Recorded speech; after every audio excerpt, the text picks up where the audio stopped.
The Sebastian County, Arkansas Sheriff's Department released a statement today concerning the death of Charity Beallis and her 6-year-old twins. I'm not surprised at what the pathologist ruled, but I am infuriated by it.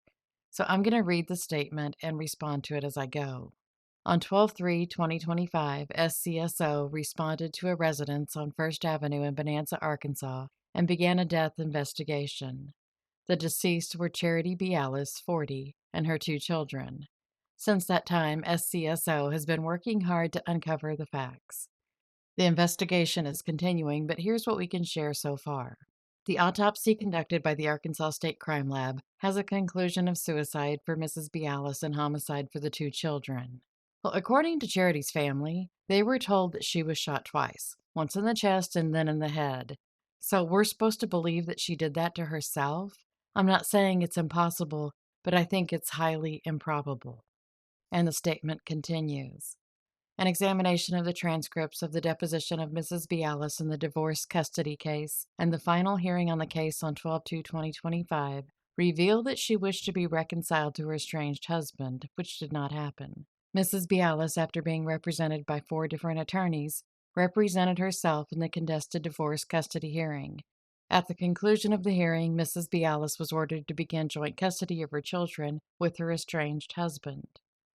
So, if Charity wanted to reconcile with Randall, why didn't she just drop the divorce? She's the one who filed it in the first place. And this is a letter that she wrote to the court on November 20th, 2025. Quote, "My name is Charity Beallis and I am appearing pro se in this matter. I respectfully request an emergency hearing due to recent developments involving procedural concerns and communication issues that require the court's immediate attention. On Monday, November 17th, 2025, I received an email from opposing counsel asking whether there was a time he could meet with and speak privately with the minor children involved in this case. The children are protected by 2 active orders of protection. The Arkansas State Police has substantiated child maltreatment by Randy Beallis, and there is a domestic battery 3rd-degree conviction related to this matter. Given these circumstances, the request for private access to the children was alarming and raised immediate concerns. My concern is not directed personally at counsel, but toward the possibility that coercive control by Randy Beallis may be prompting inappropriate or unsafe communications during this litigation. I believe this issue requires the court's review to ensure appropriate boundaries and protections remain in place. With the final hearing scheduled on December 2025, I am also requesting an emergency hearing so that these matters can be addressed promptly and the case may proceed to conclusion as scheduled.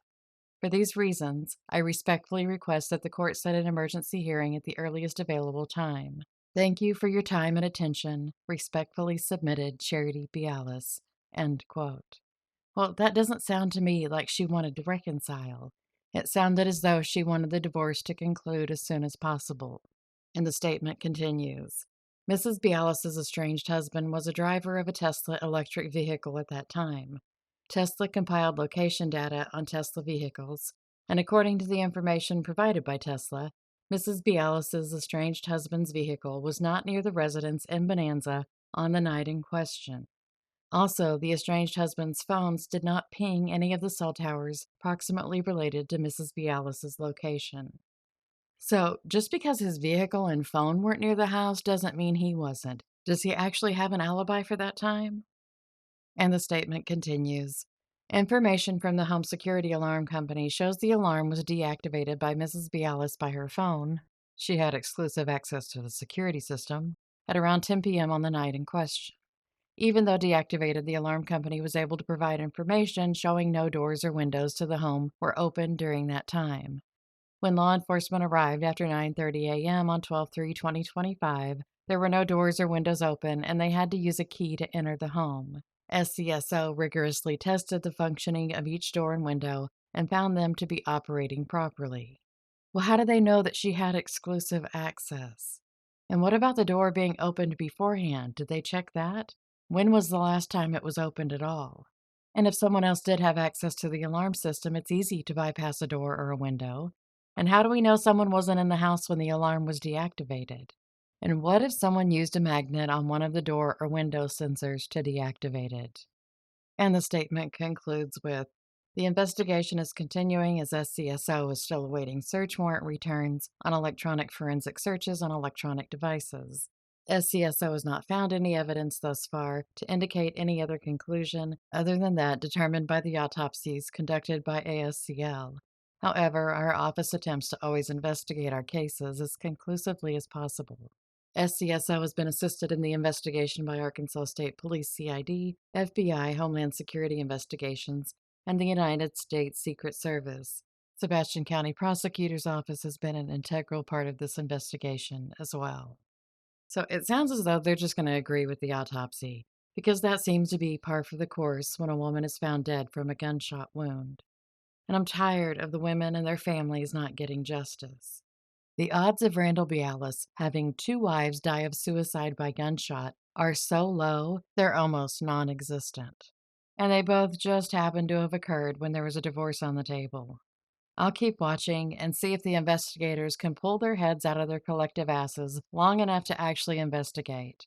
And in the meantime, I hope the family can get a private investigator to look into the case. I'll keep you updated as the events unfold, and I'll be back soon with more true crime.